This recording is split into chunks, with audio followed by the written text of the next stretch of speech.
Could you please state your name, business name, and give us a brief history of your business? I'm Shelley Rockwell, and I own the Flower Gardens here in Barnesville. Flower Gardens has been in business for over 90 years. In this iteration, we've been here 8 years. And originally was started by some folks that had lots of outdoor plants as well as indoor plants, and now we're more confined to the fresh cut flowers and keepsakes and things like that. It's a good place to be. So when did the idea of owning your own business first strike you? I was looking for something different. I had been working for school and needed to do something else. And I came into this shop to get some flowers for something. And there was a sign out at the road that said it was for sale. So I mentioned it to my husband, who said, "Oh, well, we should go look at that." And I said, "No, it was February, it was cold, it was dreary, it was wet. I didn't want to do anything or go anywhere." So he waited for about 3 weeks, and he said, "Let's go look at that." And we did, and I still said, "Looks like a lot of work. It needed some work. It needed some infusion of energy and good people and that sort of thing."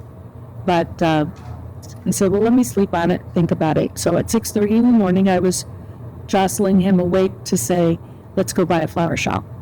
So there we are, 8 years later. So it was here. It was here. This meet. Yes. It sounded like he was kind of for it. Oh, yeah. He an entrepreneur himself. Yes, he is. He is self-employed. He says he's a handyman, but he's really a lot more than that. And so, yeah, he has been behind me and supports me 110%. Fixes things, builds things, takes care of maintenance for me, and then every once in a while he gets to deliver flowers. He likes to do that too. Are there other entrepreneurs in your family? My father had a tree nursery for a long time, and then my father-in-law has a design business. He does drawings and engineering drawings and things for things. So that's about it. Not necessarily a genetic trait to go off and start these things. So I didn't get necessarily a lot of not support, but suggestions and knowledge that came from. I depended a lot on Crystal and the CIC as well as the SBDC to provide a lot of the foundation that I needed to keep going. What about this business appealed to you? Why flowers, or why this type of business? Well, I've been a horticulturalist for about 40 years, and I've been an arborist, I've been landscaper, and I'm happiest when I'm surrounded by flowers and I get to help people figure out how to take care of them, as well as the proper way to process them and send beautiful things out the door.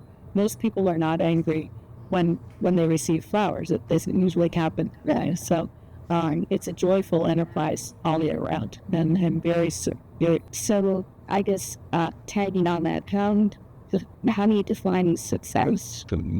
Success is having a business that people enjoy patronizing. It is a business that the employees enjoy their work and feel that they are compensated well and that they are encouraged to use their creativity and their knowledge. I would not be as successful as I am if I didn't have all these great people that have helped me in the last 8 years. I know how to do everything, but that doesn't mean I should. And I'm always happy to have somebody that knows more than I do and that I can learn from. We're learning all the time, whether it's watching a video or watching how somebody else does things. We've had designers here from various other florists and greenhouses, and their knowledge was in part of a lot of our methods and styles. And do you feel like that ideas of success has been steadfast through the get-go? I think it's only been improved. Again, with help from Crystal, and then also from Tony Keller at New Sight Life. We've worked on things like, well, what are our goals and initiatives, and what kinds of things do we need to improve upon, how to do that, and the nuts and bolts as well, the accounting and the media and the advertising. And I think it was A lot of it has to do with how people work together. Yeah. Do you think your employees Just feel that definition of success? Yes, they do, and I make sure to share it with them as often as I can. So we've talked about your definition of success, but one thing many times we don't talk about then, what does failure look like? Sure. I think there are a number of components to that. It can be customer service that will drive them away very easily, especially here in this business. Not taking care of your employees, not taking care of your facilities. Other things are things that can be fixed. We were without a cooler for 3 weeks, and that's a pretty big deal. But we turned around and, okay, what can we do? What can we use? What can we buy? It informed our purchasing, things that would last well outside of the cooler. So failure is more to do with, I think, poor management and poor care of the business. I'm here every day, and if I worked here every day, I wouldn't be as aware of things that need attention. And that's really important. You need to stay on top of it. But I noticed in all of this, even with the definition of success and failure, you've never mentioned bottom line. No, we try very much so to provide things for people that they can afford, that they feel that they're getting the value for their money. They're also getting a lot of things here are one of a kind. They're created by our floral artists, and you're not going to find it on Amazon. You're not going to find it at another shop in town. They're just found here and so yeah, money's important, but as long as I am able to meet my expenses, pay my employees, that's success to me. I don't make a lot of money at this, but I get a lot out of it. So, I mean, we've talked a lot about obviously success and what we need to do. But this is, certainly you've done us 8 years as business and spend. So, is there anything you would add to that to say why do you think it keeps good people? I think because it's a lot of constant work and constant attention. When we bought the shop, things weren't being updated. The employees weren't being treated well. The quality of things going out wasn't great, and there was no advertising whatsoever. And all of those things combined together were things that we could fix. Thinking about those small little behaviors your business do that you feel is unique that your clients talk about. For us, that means it starts with the phone call or the greet as they come in the door. We greet every customer. There's a smile in every phone call, and we bend over backwards to help people get what they want. We will text pictures. We will text pictures of the delivery. If you haven't seen your great Aunt Sally, well, we'll text a picture of great Aunt Sally with her flower arrangement that you're sending. You want to send flowers to a different state? Come in and we'll help you figure out how to do that, sometimes without charge. Your favorite houseplant is looking sick, bring it in and we'll take a look at it and see if we can fix it for you. Repotting plants. And because we have so many things that are unique, it also means that someone can come in and say, I really like this, but I don't like this specific color or flower, we can change it. So those are the kinds of things that you don't get in anything but a small business. You can't go to, the big box stores and things, and they're not going to even know your name. And here we know a lot of our customers by name. And we have customers that are all over the country who call and order flowers or call and order cemetery pieces. We do subscriptions to the nursing homes or even, it could be to some of the time, but where they get flowers every month so that, they know that their family still thinks of them and still knows it. It's way these loud. Yeah. Yeah, it is. It is. I've seen them on the apps for, just look at this, what's wrong with the plant thing, right. It's made me, and I can do that. I do that too. It's a tool. Why not? But sometimes you just need to bring it in to have somebody take a look at it, and makes a difference. It has one. And I like that. It's more than just a flower shop. I mean, it's like, and who served me? Yeah, I mean, sometimes, sometimes it's comforting those who are grieving, and helping with weddings. That can be full of lots of kinds of feelings in the wedding business. So it's a communication tool. It's a communication to check on it. Sadly, it is, and sending that back. Yes. What does Appalachia mean to you? And do you consider yourself Appalachia? But to me, Appalachia means windy roads and lots of dirt roads that need attention. Because we have a pretty far delivery area, and trying to find places that aren't on the map or in areas where there's no cell service, those are things that are a challenge. They do present a challenge for us, and so that part of things. Sometimes it's financial for folks.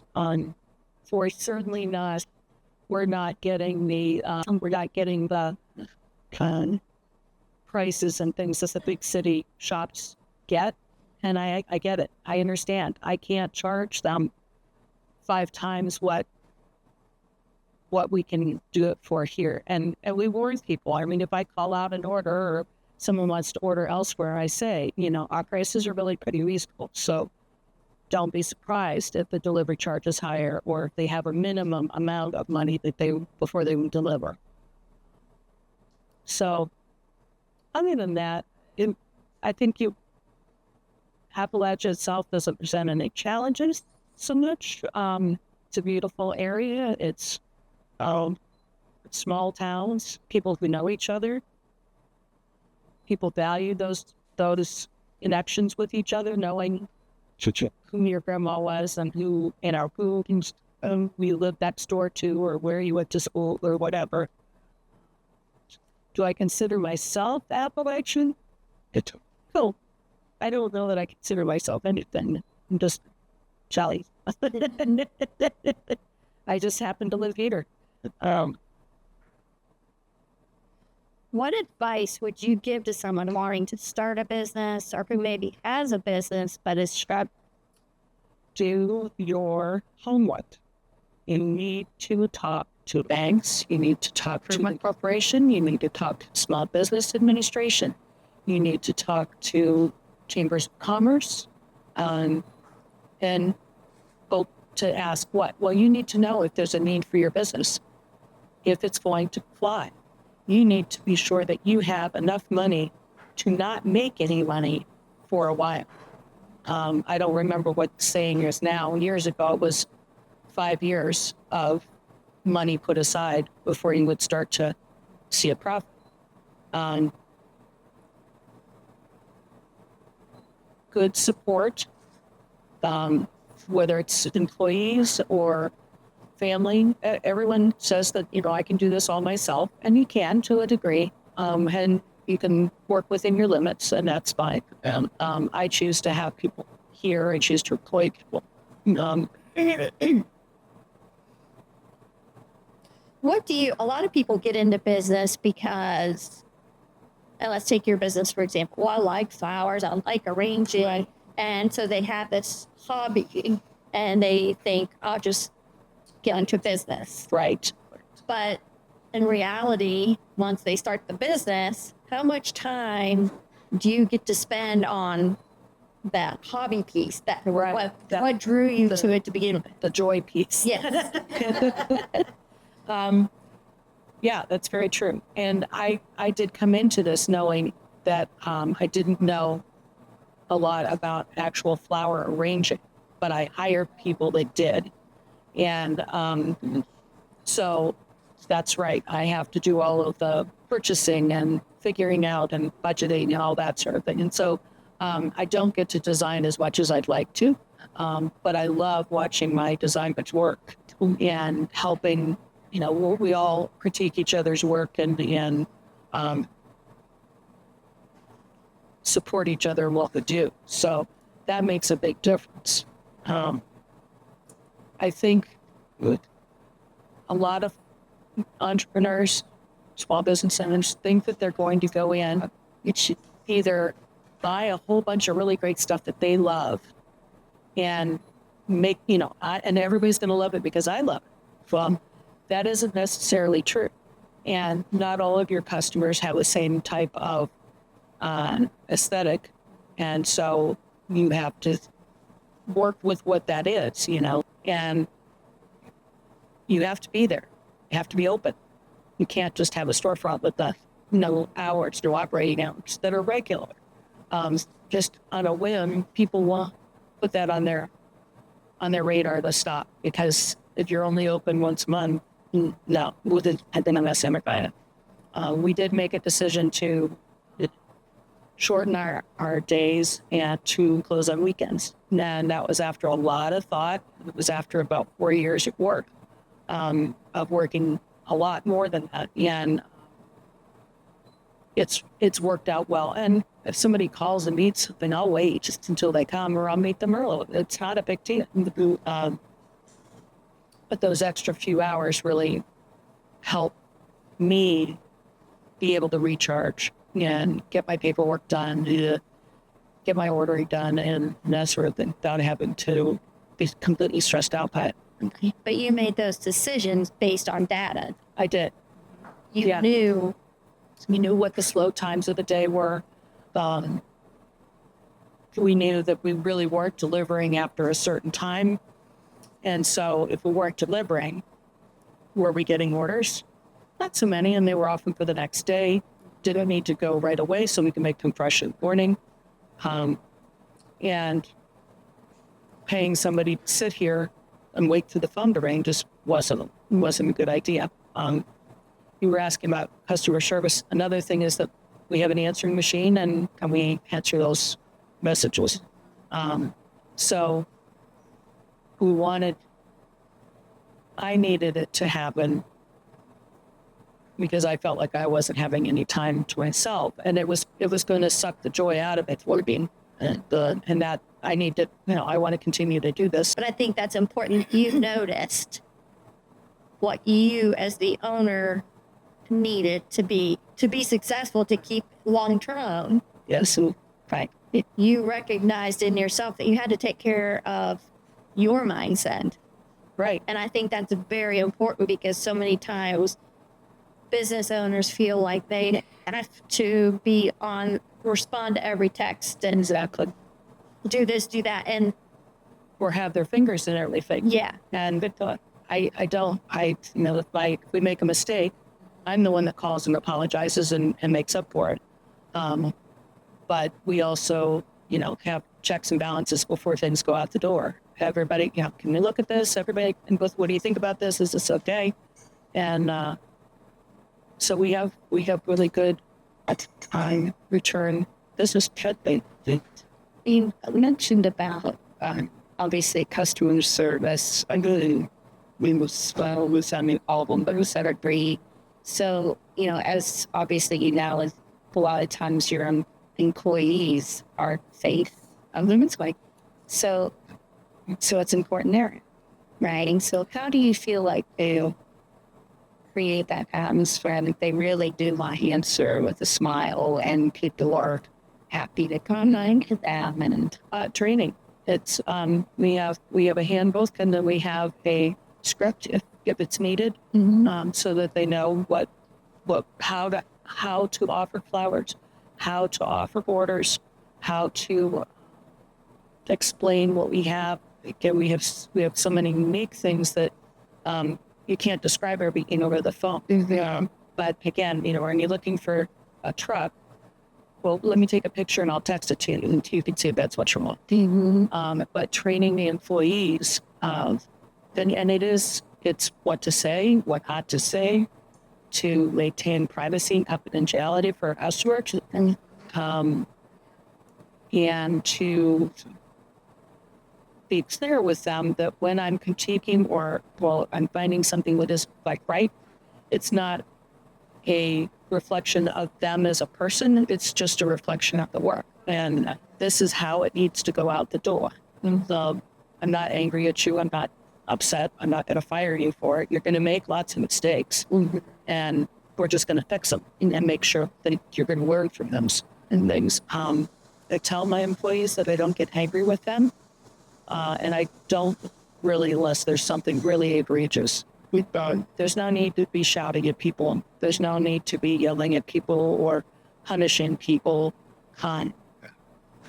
We're all on the same page here. Friday is ice cream day. You get ice cream every Friday because I like ice cream.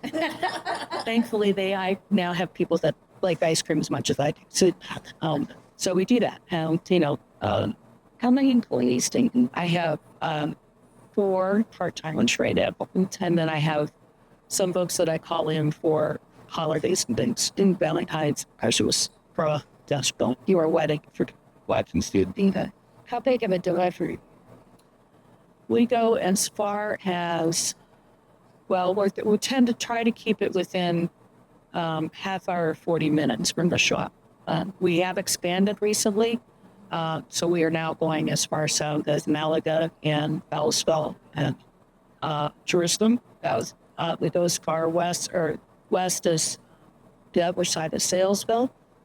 We will go to St. Clairsville if we need to. We will go to Flushing if we need to.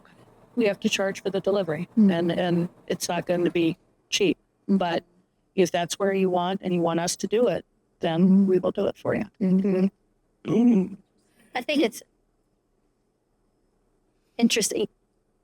You don't assume that people come in, employees, and know how to answer the phone. I learned my lesson. I learned that from just watching, different folks that I had working for me. I've had some young folks working, and that was something that somebody had to be trained to do. They just didn't know. And even the boss needs a reminder every now and then to check her tone before she answers the phone. But that's also quality control. It is. Yeah, and you want people to come back, you have to be nice. Yeah. And then and everybody's answering the same. Yeah. Everybody's answering in the same style, or right. So your customers know what to expect. Right. And that goes even down to our order tickets. It's a script. I mean, it's an order sheet, but if you start at the top and you go all the way to the bottom on the phone with a customer, you'll have everything you need, and they will get what they want, and we will have what we need. That is in some countries, important too. If you could tell the powers that be, which powers are we talking about? It could be your choice, and you don't have to identify that bit. But it could be economic developers, it could be politicians, funders,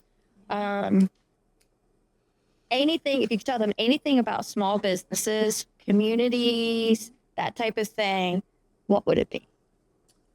That you need to, if you're wanting to attract people to existing buildings, those buildings need to be kept up. They need to be to date. They need to be up to code, so that is not where the entrepreneur has to focus their funds. They are not wanting to come in and have to put a new roof on and redo everything. Some folks do. Some folks like that challenge. Some folks have that money to do. But that was one of the things that drew us here. The phones were here. We could do the decorating and changing things around, moving things around without too much trouble. So, but you can't attract new businesses if the facade is not good, if the structure is not good, because they can't come in and have a really high electricity bill or a really high heating bill. We here are a small town, and we're surrounded by small towns from the village infrastructure, or the town, or the city infrastructure. So have you ever heard or thought, when you hear some announcement or, oh, we're going to do this to help small businesses, and you're sitting there thinking, that's not what we need. Sure. Yeah, I've thought about that a lot, and I have actually approached some people here in town about that sort of thing, and they've listened and been very open to some of the suggestions or ideas that I've had. I don't expect them to necessarily take any or all of them, but it hurts me to see someone put their time and their effort and their love into a new endeavor and have it crash within a year. That's no fun. That's not going to encourage them to start another business. And I think especially the initial information I got from the SBDC was really, really helpful, because there were resources that were free. There were ideas that were free. There were people to talk to that didn't cost me, and I didn't have to invent the wheel. As to me, I needed to be able to open the doors within a week and start. And that's what we did. But I did a lot of research beforehand and looked at how other people were doing business, looked at how other flower shops were doing business. And I'm sure that there are, all kinds of entrepreneurial Facebook groups and TikTok groups and all that sort of thing. You can watch all of them, but you also have to be aware of, are they really making it? Are they successful? That today they're doing an unboxing of all this great stuff they got in. Okay, but is it moving? Is that inventory going? Are things heading out the door then? And when they're giving business advice, is their audience similar to your audience? You have to really compare. Yeah, I can't follow what a big city florist does. I can look for inspiration, but their pricing levels and things, I can't, that's not going to make sense for me. And even the types of flowers that I'd love to buy the really big, really beautiful, expensive flowers. But the reality is that I now use what I have and what I know will sell. And if somebody wants something different or unusual or special, we can order it. And that's not common. I think you mentioned how this business as a whole, it's been in existence in the 90-something. Was that one family, or did it? It came from different people, like Mr. Paula. There's a picture there that in that wooden frame owned it for a while, and the Sells family owned it for a long time and made it very, very successful. In that they were doing flowers for Ogilvy, I think, and different important events and things like that. They also grew a lot of the flowers and things that they did. They provided to other people. So it's not been all one family. But a lot of people have worked here one way or another. When I'm looking for a designer, I'll ask around, well, who, do you know anybody? Oh, yeah. So-and-so worked at the Flower Gardens years ago. And then I have one lady that used to work for the Flower Gardens and another lady that worked for another florist. So I'm happy to take on different ideas and things. So it's the business has changed with the times. At one point, they grew their own Flowers and bedding plants, and it was flower gardens and greenhouses, and so they did a lot of stuff. But